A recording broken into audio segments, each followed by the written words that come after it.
Hi guys, my name is Z and today I'm going to be doing a fun project for you guys. So spooky season is coming upon us rather quickly and I've been enjoying doing some really fun spooky projects. One of those projects being these pretty gold and black beads. And I thought today would be a good day to share with you guys how I make these clay beads. Okay, so for the materials for this project, I am of course going to be using some clay. I'm using black clay, glow-in-the-dark clay, and also some gold leaf. And this was just a really cheap one from the Dollar Tree. And if you guys are working with me on your own, you of course do not need to use the same colors I am. I'm just doing this for the Halloween season. So to start, we are going to roll our clay into our snake shapes. I'm going to do 2 black and 1 in the glow in the dark. Now I'm going to take one of my black pieces and wrap it up in gold foil.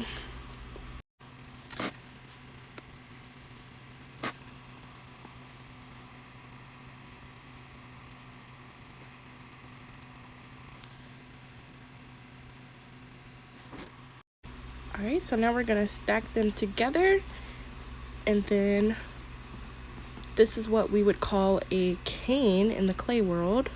And also a little side note here, the next step would be to slice these and just keep chopping them up. But with canes, you can take a pattern like this and put it together to create something even more beautiful.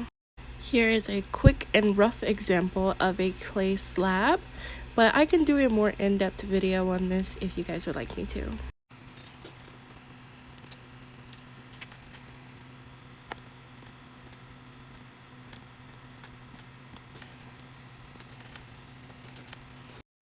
Now that your cane is all sliced and separated, now onto the fun part where we get to mix it all together and squish it into another rod.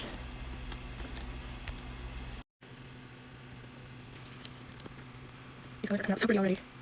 Okay, and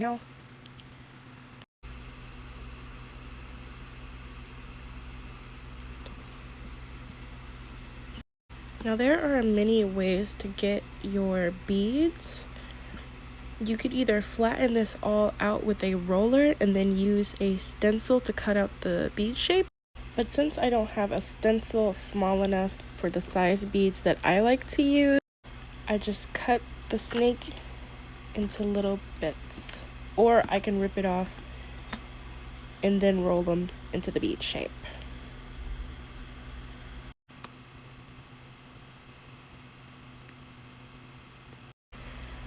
And with clay beads, you must know that no 2 beads are ever going to be the same.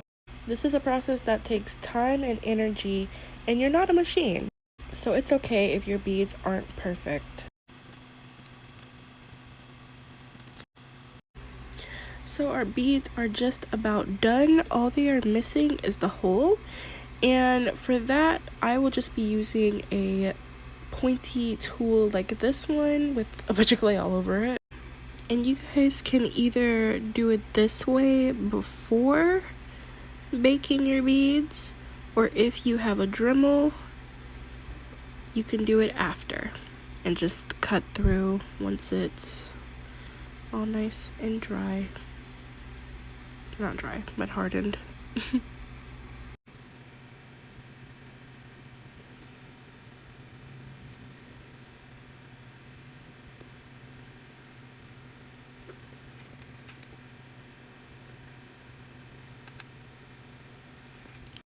Okay, all of these beads are now ready to go into the oven.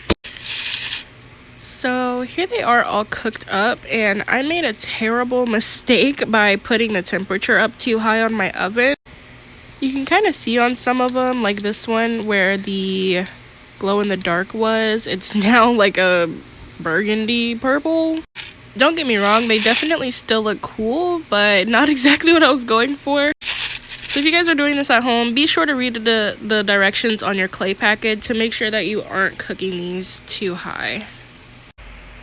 that is all I have for you guys for today. So thank you so much for tuning in, and I will see you all next week. Peace.